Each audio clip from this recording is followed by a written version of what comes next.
Para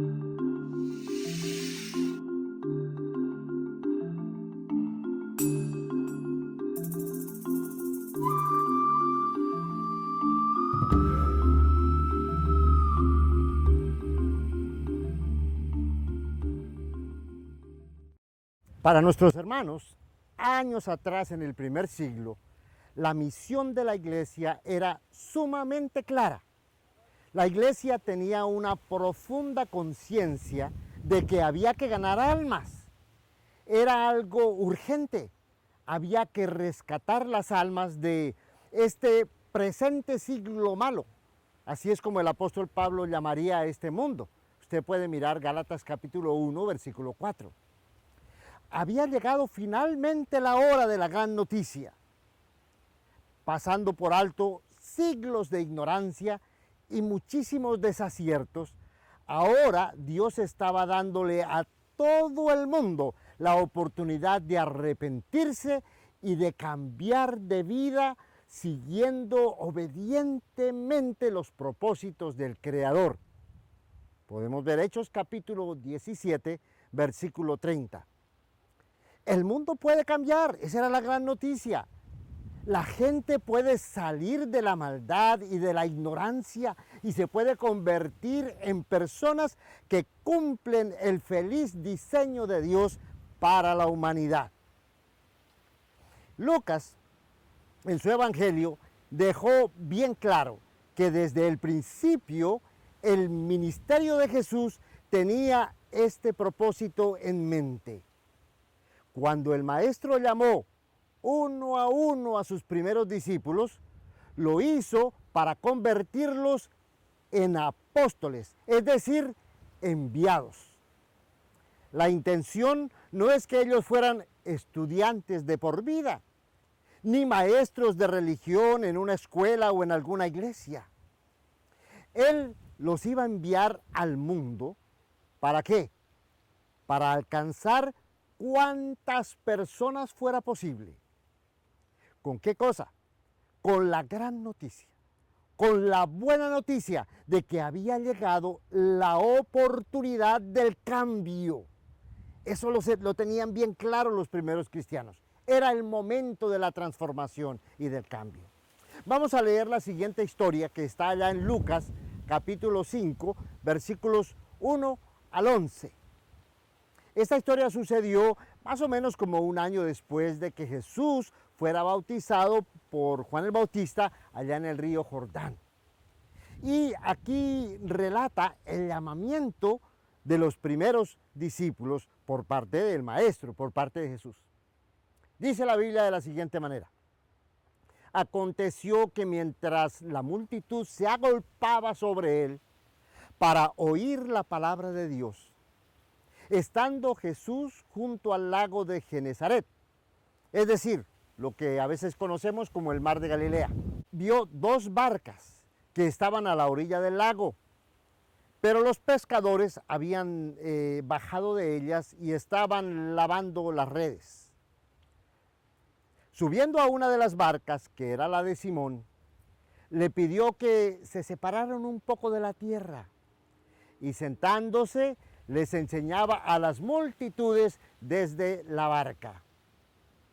Al terminar de hablar, el Señor le dijo a Pedro: sal a la parte más profunda y echen sus redes para pescar. Y entonces Simón le contestó: Maestro, hemos estado trabajando toda la noche y no hemos pescado nada, pero porque tú me lo pides, en tu palabra echaré la red. Y entonces, dice el verso 6, cuando lo hicieron, encerraron una gran cantidad de peces, de modo que sus redes se rompían. Entonces, hicieron señas a sus compañeros que estaban en la otra barca para que vinieran a ayudarles. Y dice la Biblia que vinieron y llenaron ambas barcas de tal manera que las barcas se hundían. Al ver esto, Simón Pedro cayó a los pies de Jesús diciendo: apártate de mí, Señor, pues soy un hombre pecador. Porque, dice la Biblia, el asombro se había apoderado de él y de todos sus compañeros por la gran pesca que habían hecho. Lo mismo le sucedió también a Jacobo, es decir, Santiago, y a Juan, que eran hijos de Zebedeo y que eran socios, compañeros de Simón. Y Jesús le dijo a Simón: no temas, desde ahora serás pescador de hombres. Y después de traer las barcas a tierra, dejándolo todo, inmediatamente siguieron a Jesús. Lucas incluye en esta historia ¿a quiénes? A Pedro, a Santiago y a Juan. Pero en Mateo capítulo 4, verso 18, también aparece Andrés. Aunque si ustedes se fijaron, Lucas muchas veces se refiere en plural a la barca donde estaba Pedro. Es decir, estaban Pedro y Andrés. Pedro y Andrés son hermanos entre sí. Y también Santiago y Juan, que ambos son hijos de Zebedeo. Los cuatro son compañeros en una pequeña industria pesquera. Miren, no es que estuvieran ahí de vacaciones en el lago con su caña de pescar, disfrutando el sol y la playa. Este era su trabajo. Día a día ellos salían a pescar para mantener las ganancias de su negocio, de las cuales vivían ellos y sus familias. Habían estado pescando toda la noche sin provecho alguno. Estaban cansados, fastidiados, frustrados, preocupados por la falta de pesca y el cansancio de la noche anterior. Y Jesús, dice la Biblia, que se acerca a la barca de Pedro y le pide que se retiren un poco de la orilla. Y desde allí él le empieza a enseñar a la gente o sigue enseñándole a la gente que está ahí amontonada.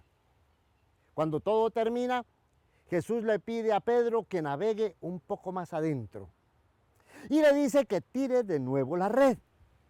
La respuesta de Pedro tal vez nos puede dar un poquito de sabor de la frustración que tenía Pedro, ¿no? Pedro dice: maestro, hemos estado trabajando toda la noche y no hemos pescado nada. Pero porque tú lo pides, a tu palabra, echaré las redes. Tal vez en el fondo de su corazón, Pedro sentía que echar en ese momento las redes era una pérdida de tiempo. Sin embargo, Pedro ya había oído las enseñanzas de Jesús y él sabía de sus obras. Así que consintió. Porque tú me lo pides, echaré la red, le dijo. Entonces fue cuando ocurrió el milagro. Pedro, impresionado, sorprendido, maravillado, vio cómo era tanta la cantidad de peces que las redes se rompían y que necesitaba ayuda. Así fue como Jesús inició a estos 4 hombres en el apostolado. Jesús le dijo a Pedro: no temas, desde ahora serás un pescador de hombres. A Pedro, a su hermano, a sus socios les estaba cambiando la vida. De ahora en adelante su misión sería alcanzar a otros con las redes del Evangelio. Pero esta imagen puede ser un poco difícil para que la entendamos la mayoría de nosotros en el día de hoy. Lo más probable es que usted no sea un pescador de profesión, yo no lo soy. Tal vez le guste la pesca, tal vez usted es una de esas personas que va con frecuencia a los lagos a pescar, yo no. Va de vez en cuando voy a un lago, a un río a pescar. Pero lo más seguro es que para usted la pesca es un pasatiempo.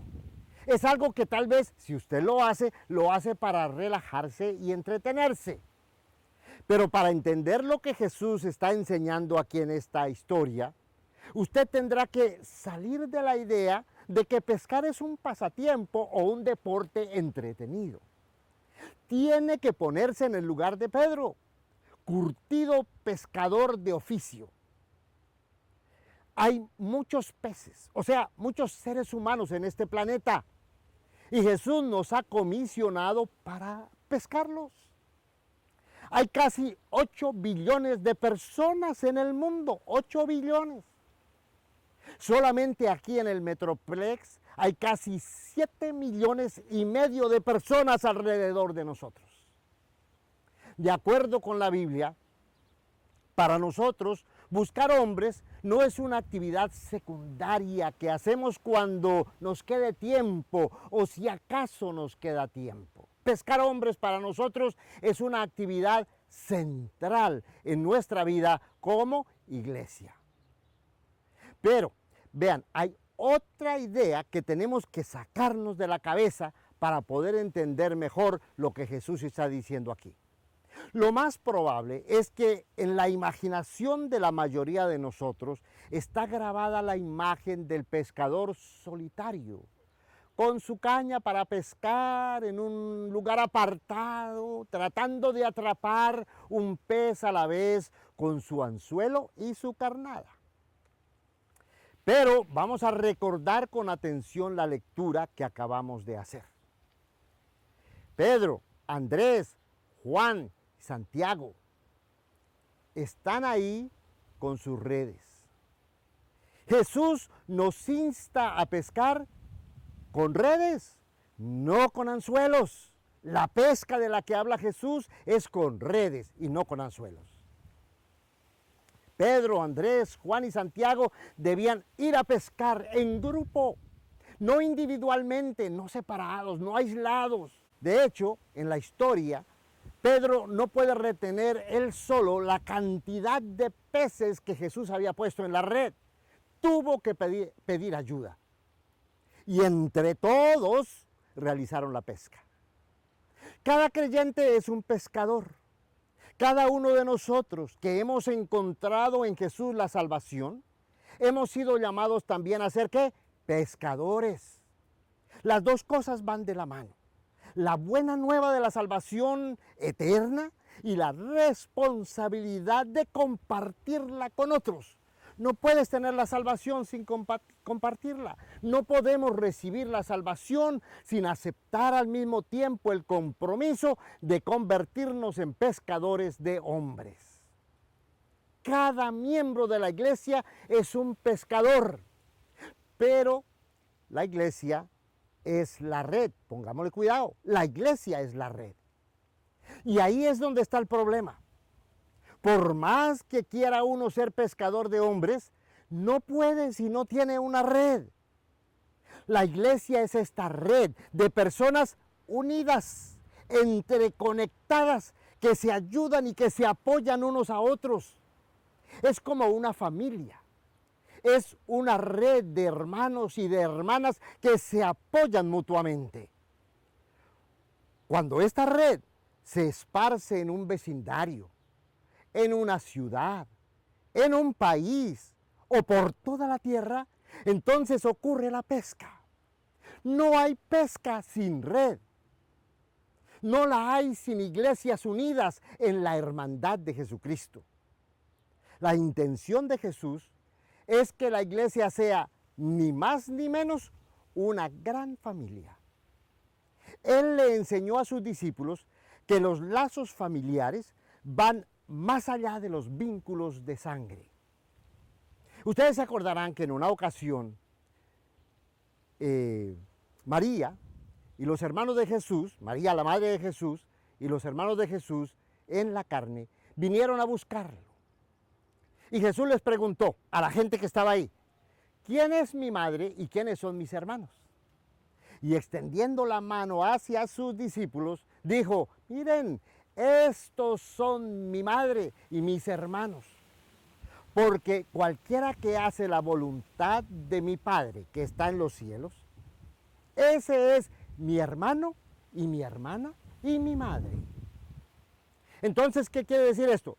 La iglesia es esa familia donde nunca faltan hermanos y hermanas.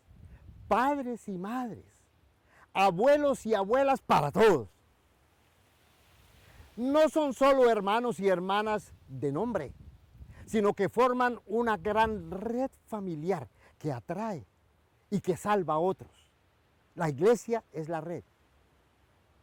Miren, sin red no hay pesca. Sin iglesia no hay pesca. Pero tomen en cuenta algo muy importante. Las redes se rompen, todo se rompe con el uso. Las redes se rompen y se malogran. Cuando Jesús encontró a Pedro, a Andrés, a Santiago y a Juan, después de una noche de arduo trabajo, ¿qué estaban haciendo ellos? Ellos estaban remendando y limpiando las redes. Las redes sucias y rotas no sirven para pescar. Hay que limpiarlas, hay que remendarlas, hay que arreglarlas. Antes de salir a pescar, los pescadores deben asegurar que sus redes están ¿qué? Limpias y bien preparadas. Entonces pueden pescar. ¿Quién quiere salir a pescar con una red rota? ¿Cuál es el propósito de salir a pescar con una red rota? Nuestras iglesias son las redes. Si no queremos terminar en la ruina espiritual, tenemos que cuidar con esmero a nuestras redes, es decir, a nuestras iglesias. Y también tenemos que salir a pescar. Hoy yo quiero pedirle de corazón a cada uno que haga lo siguiente. Piense en su iglesia como una red, sin la cual jamás usted podrá tener éxito en su vocación como pescador de hombres. Puede que la red esté rota, pero de todas maneras es una red, hay que repararla. Además, dése usted cuenta de que en los planes de Dios la finalidad es una gran pesca en la que puedan rescatarse a la mayor cantidad posible de personas. Si usted ya ha recibido la salvación, usted debe convertirse en una cuerda fuerte de la red y también en un pescador de otras personas. Dos funciones. Usted es una cuerda que forma parte de esta red que atrapa y atrae los peces. Y usted es el pescador que va y echa la red. Muchas gracias por ver este video. Pensemos en lo que acabamos de decir. Hagamos el propósito. Que Dios bendiga a cada uno de los pescadores y que Dios bendiga estas redes que Él mismo ha creado a través de nuestras iglesias. Gracias por ver este video. No se olvide de darle un like, de compartirlo con otras personas y de suscribirse si usted lo está viendo por medio del canal de YouTube. Bendiciones.